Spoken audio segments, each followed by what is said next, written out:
Dragi moji Banjalučani, evo ovako, u zadnjoj ovoj našoj 2013. godini 20 minuta do 12. Znači 20 minuta do 2014. godine.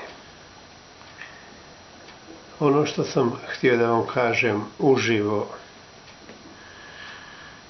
i dokumentirano.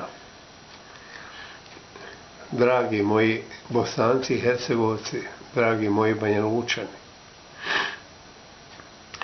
želim vam sve najbolje,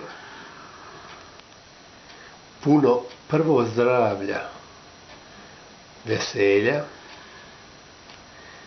i svega ostalog vama, vašoj djeci, unučadima i pranučadima.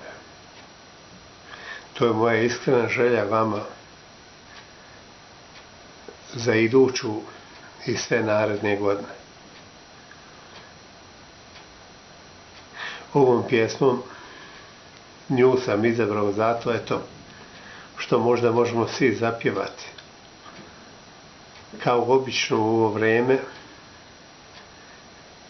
i prigodom dočeka nove godine.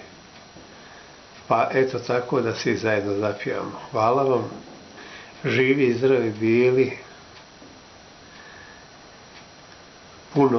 puno godina.